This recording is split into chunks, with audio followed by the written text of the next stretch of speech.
만나니 온몸이 녹습니다. 당신을 만나니 온몸이 녹습니다. 예, 죄도 이겨내는 우리의 따스한 사랑이 그런 역사가 일어날 줄 믿습니다. 아멘. 조니 에릭슨 타다라는 분이 있습니다. 이 조니 에릭슨 타다라는 분은 미국의 작가요, 또한 대중 강연가이면서 또 구술화가 입으로 그림을 그리는 분이죠.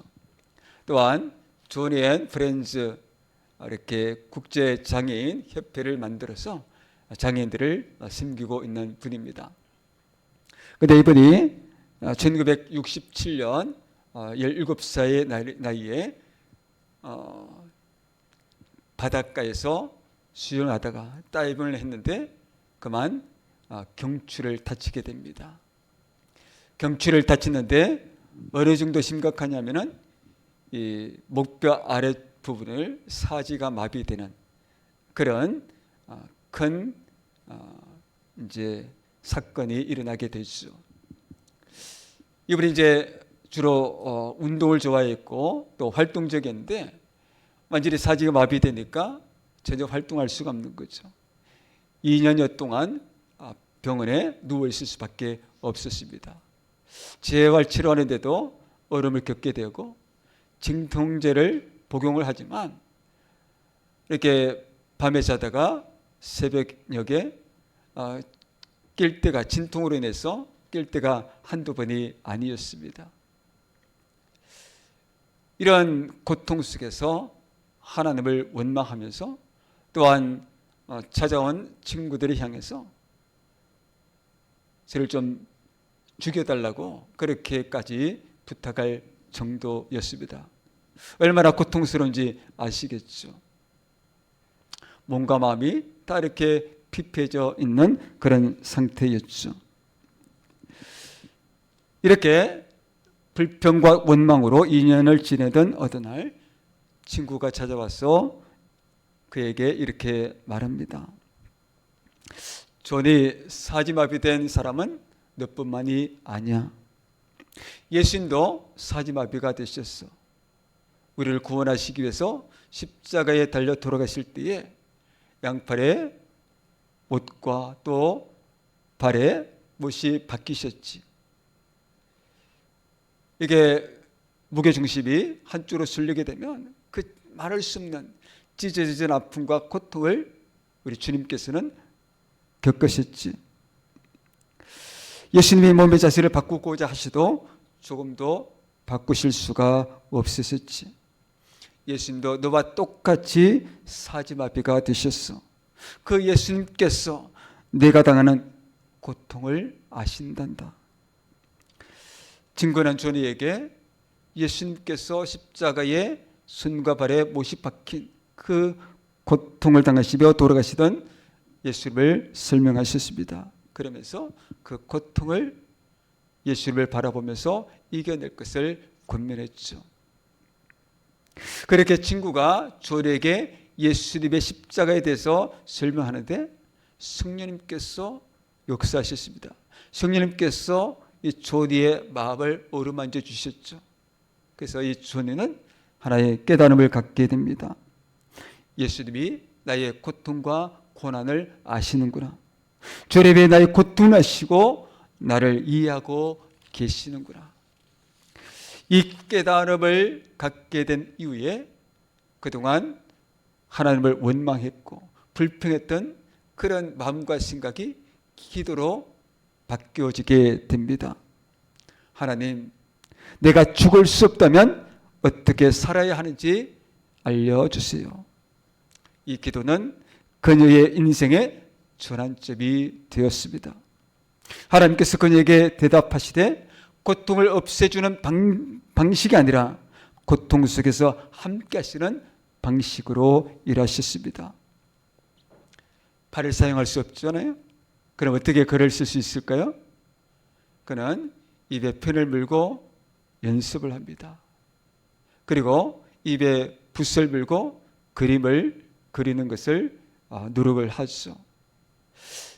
그렇게 붓을 가지고 그림을 그리는 피나는 노력 끝에 훌륭한 그림을 완성하게 되죠.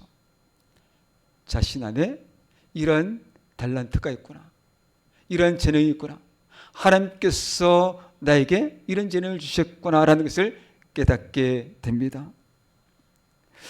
그래서 하나님께 영광을 돌리게 되죠. 그림을 완성하고 나서 그 그림에 글자를 새겨 넣습니다. PTL, Praise the Lord, 주님을 찬양하라. 이 그림을, 이 글씨를 적어 놓게 되죠. 왜냐하면 나의 재능이 아니라 하나님께서 나에게 달란트를 주셨다라고 하는, 재능을 주셨다라고 하는 그 고백을 하기 위함입니다. 이런 사실을 인정하는 사람은 원망 대신에 감사를, 불평 대신에 찬양을 하나님께 올려 드릴 수 있습니다. 그녀는 이 고백을 책을 통해서, 강연과 방송 등에서 그렇게 함으로써 절망 속에 주저앉은 수많은 사람들에게 다시금 일어나는 용기를 주었습니다. 그녀는 지금까지 40여 권의 책을 썼고 다수의 음반을 냈으며 자신의 이야기를 담은 영화에 출연했고 장애인들을 위한 활동을 활발히 하고 있습니다. 휠체어를 보급하고 그리고 그들을 위해서 성경구보 캠프 가족 상담을 열어서 돕고 있습니다. 그녀는 이렇게 말합니다. 고통은 내가 누구인지 가르쳐준 교과서였다. 존이는 자신이 겪은 고통을 숨기지 않았으며 오히려 그 고통을 통해서 하나님의 은혜와 사랑을 드러내는 거울이 되었습니다. 이후 그녀는 2010년도에 유방암을 앓게 되죠. 5년 동안 노력 끝에 완치가 됩니다.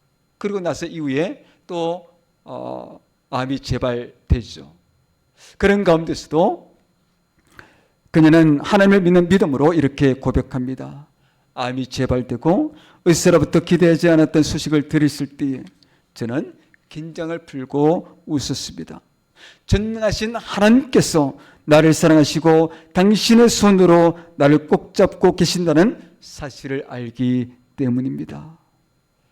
이렇게 암과의 싸움에서 승리한 후에 조니 에릭슨 타다의 희망노트라는 책을 통해서 그렇게 나타내고 있습니다. 그녀는 여전히 휠체어에 앉아있지만 그 자리는 하나님의 영광을 드러내는 강단입니다. 그녀의 삶은 우리에게 이렇게 말하고 있는 듯합니다. 너의 약함을 부끄러워하지 마라. 거기서 하나님의 강함이 시작된다. 그녀는 말합니다. 내가 약할수록 하나님께 더 의지하게 되고 더 의지할수록 하나님이 얼마나 강하신 분인지 깨닫게 됩니다. 고통은 나를 망가뜨리지 않고 예수님의 심장을 배우게 했습니다. 존이는 선택하지 않은 고통 앞에서도 하나님을 선택했습니다. 그녀는 회복되지는 않았지만 새로워졌습니다. 그녀는 걷지 못하지만 세상을 움직입니다. 그녀는 연약하지만 하나님의 강한 능력의 손에 붙들린 그릇입니다. 오늘 우리의 삶도 비록 부족하고 연약하고 나약하지만 하나님의 능력의 손에 붙들리기만 하면 세상을 움직이는 하나님의 자녀로서 쓰임받게 될 줄 믿습니다. 아멘. 사도 바울도 그렇지 않습니까? 사도 바울도 하나님의 능력의 손에 붙잡히니까 세상을 움직이는 믿음의 사람이 되었습니다. 오늘 본문에서 바울은 빌립보 교회를 향해서 이렇게 고백합니다. 우리 함께 8절 말씀을 읽습니다. 내가 예수 그리스도의 심장으로 너희 무리를 얼마나 사모하는지 하나님이 내 증인이시니라. 아멘. 이 심장이라는 것, 우리 몸의 중요한 기관이죠. 근데 헬라어 단어를 보니까 우리 법의 기관에서 더 나아가 마음을 나타내는 단어입니다. 그래서 이 깊은 연민, 사랑하지 않고는 견딜 수 없는 마음 깊은 곳에서 나오는 사랑, 아무런 대가 없이 베푸는 자비, 긍휼을 뜻하게 되었습니다. 이 고대인들은 그 심장을 마음으로 생각했기 때문에 그 당시에는 감정과 의지가 머리가 아니라 내장에서 나온다고 생각했기 때문에 그렇게 심장이라고 표현을 한 것입니다. 그래서 이 단어가 다른 성경 구절에 보니까 동일한 단어인데 우리나라 성경에는 좀 다양하게 번역을 해놓았습니다. 그래서 불쌍히 여기다 또는 심정, 불쌍히 여김, 그리고 긍휼 이런 것으로 번역을 했습니다. 마태복음 9장 36절 말씀, 예수께서 무리를 보시고 불쌍히 여기시리 이는 그들이 목자 없는 양과 같이 고생하며 기진함이라. 아멘. 여기서 불쌍히 여기다, 이 심장이라는 헬라 단어와 같은 단어로 사용되어졌습니다. 이 말은 예수님께서 목자 없는 양과 같은 사람들을 보면서 불쌍히 여기는데 어떤 마음으로 심장이 그 내장이 들끓는 그런 간절한 마음으로 그렇게 불쌍히 여겼다라는 그런 의미가 있는 것이죠. 사도 바울도 마찬가지로 예수 그리스도의 심장으로, 즉 온몸으로 느끼는 하나님의 사랑으로 빌립보 교회를 사랑한 것입니다. 빌립보 교회는 이 바울이 그의 동역자 실라와 함께 2차 전도 여행 때에 빌립보 도시를 방문해서 세운 교회이죠. 처음에 만난 여인이 있습니다. 자주색 옷감 사업가인 루디아를 만나게 되죠. 그 당시 이 자색 옷감은 고급 원료에 속하였기 때문에 그런 대단한 사업가라고 할 수 있습니다. 이 바울이 루디아를 만나서 예수 그리스도의 복음을 전하게 되었고 루디아가 예수를 믿게 되었습니다. 그 이후에 바울을 돕는 훌륭한 동역자가 되었죠. 그리고 이 바울이 또 한 사람을 만나게 되죠. 귀신 들려서 점을 치는 한 여종을 만나게 됩니다. 바울이 그 여종을 보니까 너무나도 안타까운 마음이 들었습니다. 그래서 예수 그리스도의 이름으로 예수 그리스도의 이름의 권세를 믿고 그 귀신을 쫓아냈죠. 귀신을 쫓아내자 그 여종이 온전한 사람이 되었습니다. 근데 좋아하지 않는 한 사람이 있죠. 그 여종의 주인이 좋아하지 않았습니다. 왜냐하면 더 이상 수입을 벌 수가 없었기 때문이죠. 그래서 행정당국에 이 바울을 고발하게 되죠. 바울과 그의 동역자 실라는 무고죄로 감옥에 갇히게 됩니다. 그런데 감옥에 갇혔지만 하나님께서는 악을 선으로 바꾸시는 하나님이시기 때문에 거기에서 역사가 일어났습니다. 하나님께서 강제적으로 바울과 실라를 풀려나게 했는데 이 바울과 실라를 지키고 있는 감옥직인 간수가 이 자기 입장에서 봅니까 죄수가 없어진 것을 보고서 깜짝 놀라게 되었고 자기를 하려겠죠. 그때에 바울이 거리지 마십시오. 우리 여기 있습니다. 예수를 믿으십시오. 그러면 당신과 당신의 가족이 구원을 받게 될 것입니다. 그렇게 권면하게 되죠. 이에 간수는 그와 함께 집안 모든 사람이 예수 그리스도의 복음을 듣게 되었고 예수 그리스도를 믿는 믿음을 갖게 되었습니다.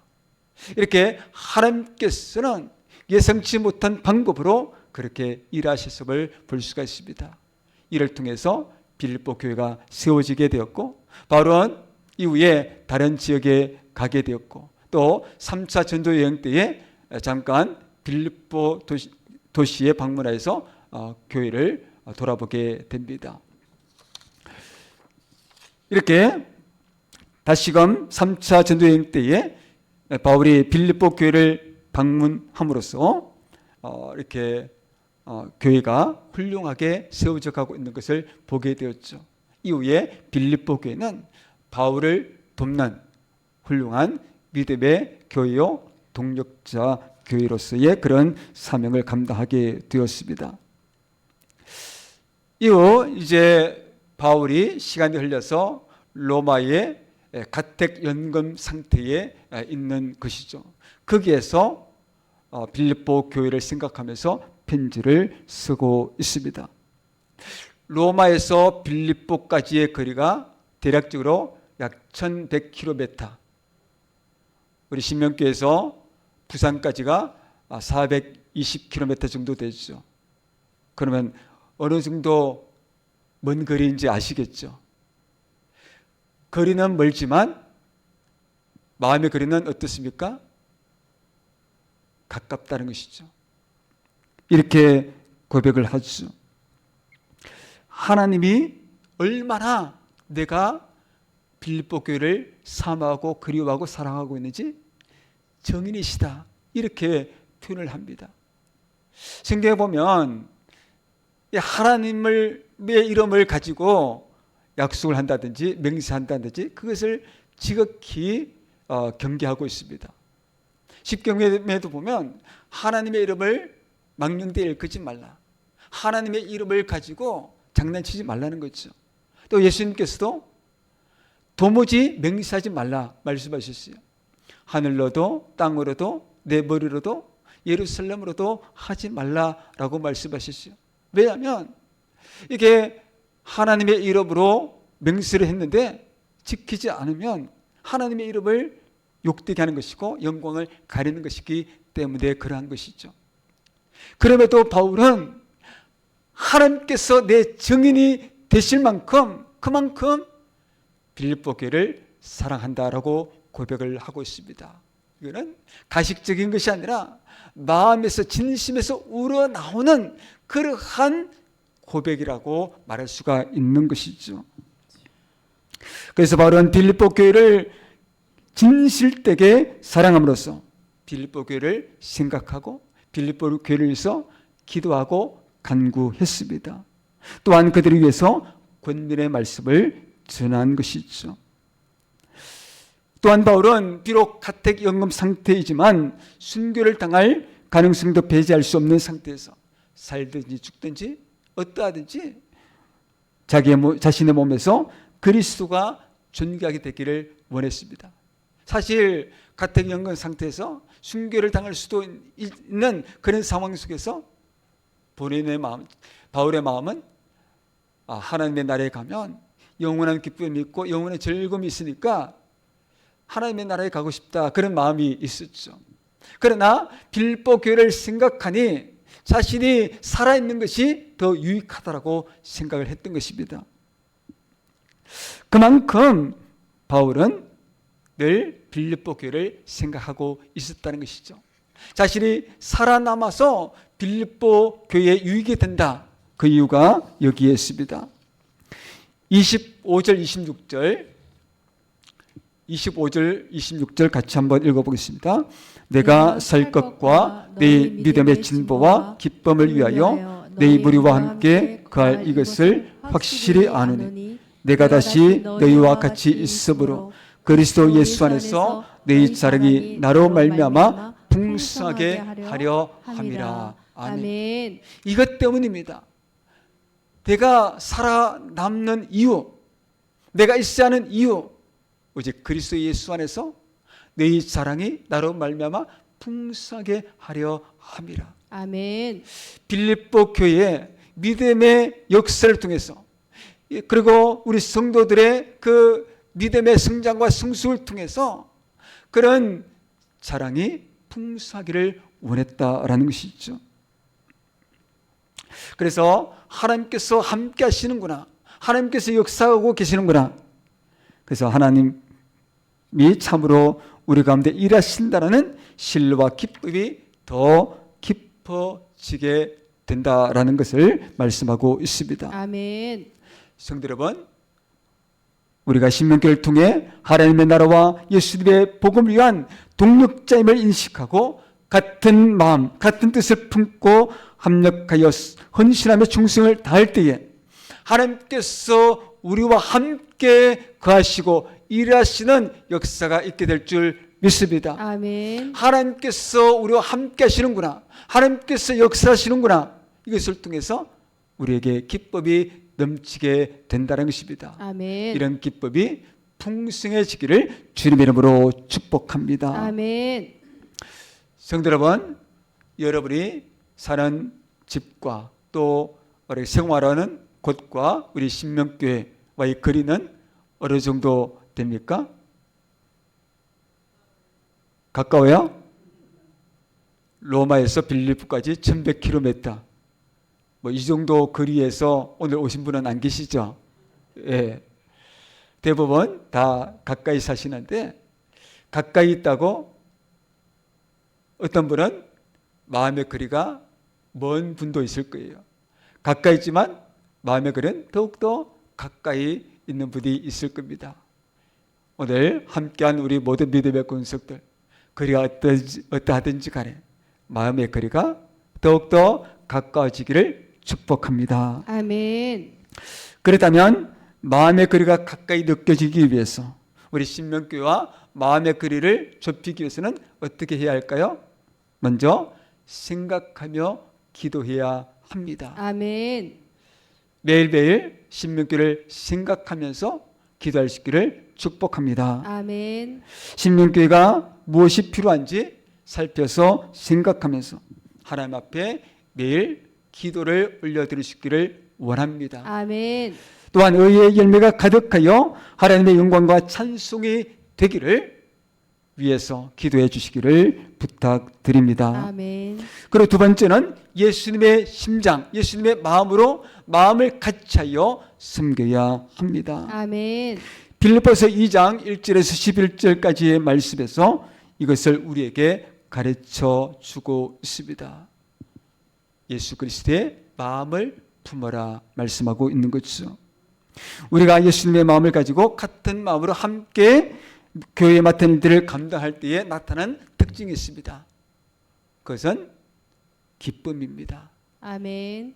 같이 같은 마음으로 같은 뜻을 품고 우리 신명교회에 주어진 각자의 일을 섬길 때에 기쁨으로 섬겨야 합니다. 아멘. 때로는 교회에서 맡은 일이 힘들고 부담이 되는 경우도 있을 것입니다. 그럴 때는 어떻게 해야 합니까? 하나님, 나의 힘이 아닌 하나님께서 주신 은혜와 지혜와 믿음으로 하게 하옵소서. 하나님께 기도하면서 이 부담감을 하나님 앞에 내려놓아야 하는 것이죠. 또한 육신적으로 연약한 부분도 하나님께 내려놓아야 하는 것이죠. 그래서 하나님께 기도하고 간구함으로써 이 부담감이 아니라 오히려 기쁨이 되고 감사가 되고 은혜가 되도록 해야 합니다. 아멘. 바울은 자신의 생명을 내어놓으면서까지 헌신하려고 했고 그것이 자신의 기쁨이라고 했습니다. 만일 너희 믿음의 재물과 심기비에 내가 나를 전제로 드릴지라도, 이 전제로 드린다는 것은 희생과 헌신을 의미하는 거예요. 그럴지라도 나는 기뻐하고 내 입으로와 함께 기뻐하겠다는 것이죠. 마찬가지로 빌립보 교회를 향해서 너희도 기뻐하고 나와 함께 기뻐라 라고 권면하고 있습니다. 아멘. 바울이 빌립보 교회에서 헌신을 다하고 충성을 다하는 것, 이것을 기쁨으로 여겼던 것처럼 오늘 우리도 우리에게 주어진 사역을, 사명을 감당해 나갈 때에 기쁨으로 감당할 수 있기를 축복합니다. 아멘. 맹목적인 헌신과 충성을 강요하는 것이 아닙니다. 하나님의 은혜 안에서 기도함으로 나아갈 때에 하나님께서 감당할 수 있는 은혜를 주시고 지혜를 주시고 믿음을 주실 줄 믿습니다. 아멘. 그리고 예수님의 마음을 가지고 우리 함께 맡은 일들을 감당할 때에 나타난 두 번째 특징이 있습니다. 자기의 유익을 구하지 않아야 합니다. 아멘. 바울은 빌립보 교회를 생각하면서 자신의 유익을 구하지 않았습니다. 바울의 훌륭한 믿음의 동력자가 있죠. 디모데가 있습니다. 지금 바울이 가택 연금 상태 속에 있는데 그 옆에 누가 있습니까? 디모데가 있습니다. 디모데가 있는데 바울은 이 디모데를 빌립보 교회로 보내기를 원했습니다. 왜냐하면 디모데를 빌립보 교회에 보냄으로써 바울에 관한 소식을 전할 뿐만 아니라 또한 빌립보 교회의 소식을 바울에게 전달을 하기로자 원했던 것이죠. 지금 바울에게 필요한 사람은 누구예요? 한 사람이라도 필요하잖아요. 디모데가 필요한데 그럼에도 불구하고 디모데를 빌립보 교회로 보내고자 했다는 것입니다. 자기의 유익을 구하지 않았기 때문에 그러한 것이죠. 또 한 사람이 있습니다. 에바브로디도라는 사람이 있습니다. 에바브로디도는 원래는 빌립보 교회 성도예요. 빌립보 교회 성도인데 이 빌립보 교회에서 에바브로디도를 바울의 교회로 보냈습니다. 그래서 이 에바브로디도가 바울을 열심히 섬겼고 또한 함께 동력을 했죠. 그러다가 병도 생겼습니다. 이제 어느 정도 회복된 상태 속에서 이 바울은 에바브로디도를 빌립보 교회로 다시금 보내고자 했습니다. 왜냐하면 빌립보 교회 입장에서는 에바브로디도가 병들었다는 소식을 들었을 때에 걱정이 되었죠. 아니 우리가 보낸 믿음의 사람인데 이 병이 들었으니 걱정하지 않았겠습니까? 그래서 바울은 그 걱정을 덜기 위해서 또한 그들의 피로를 채워주기 위해서 에바브로디도를 보내고자 했다라는 것이죠. 이처럼 바울은 자신보다 교회를 먼저 생각했고 사랑했다라는 것입니다.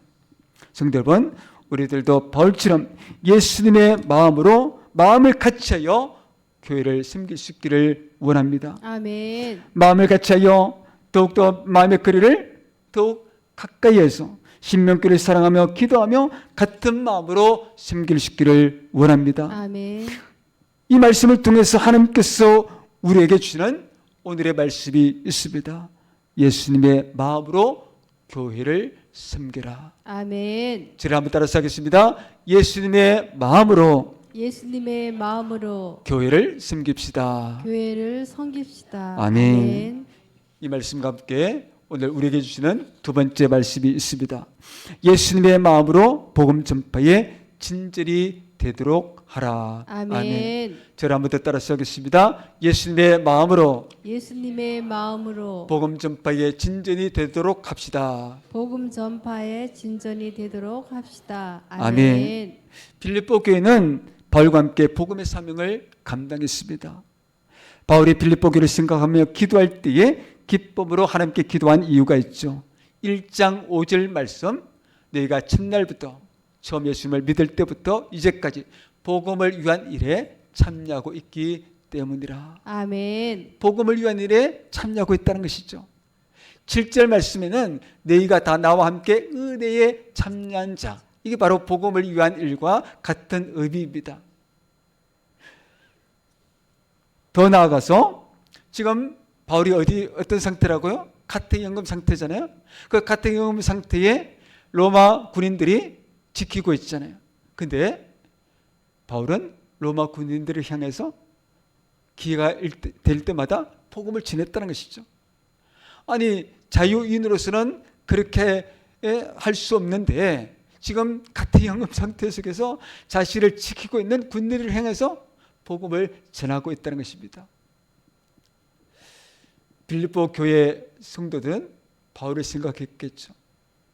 아니 바울 선생님이 가택연금 상태 속에서 복음을 전하고 있다니, 우리는 자유로운 몸인데 그러면 우리도 이 복음을 전해야 되지 않겠느냐, 가만히 있을 수 없다, 우리도 열심을 내고 복음을 전합시다, 이렇게 들불처럼 한 사람 두 사람 이렇게 모여서 바울을 생각하면서 그렇게 함께 복음을 전합시다, 그런 마음을 가지고 복음을 전했다는 것이죠.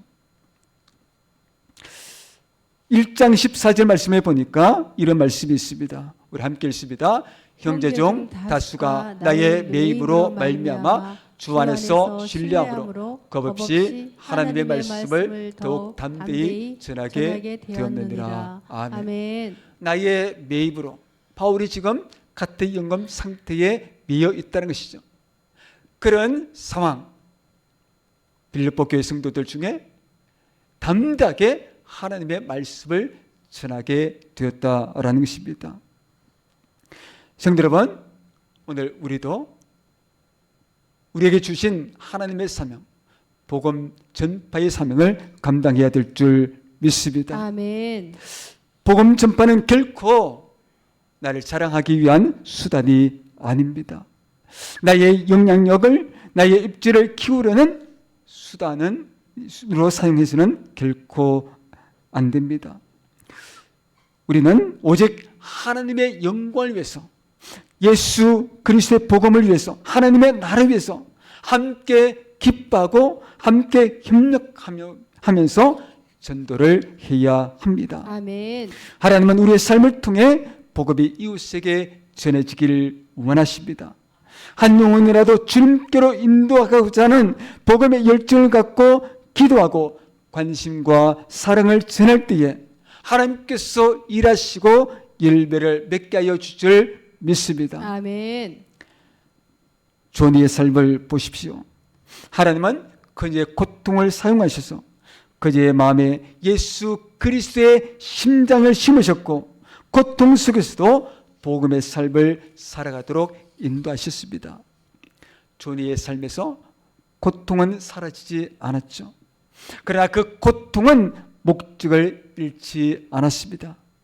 그녀의 입에 물린 붓은 복음의 도구가 되었고 그녀의 휠체어는 강단이 되었으며 그녀의 연약함은 수많은 상처 입은 사람을 살리는 통로가 되었습니다.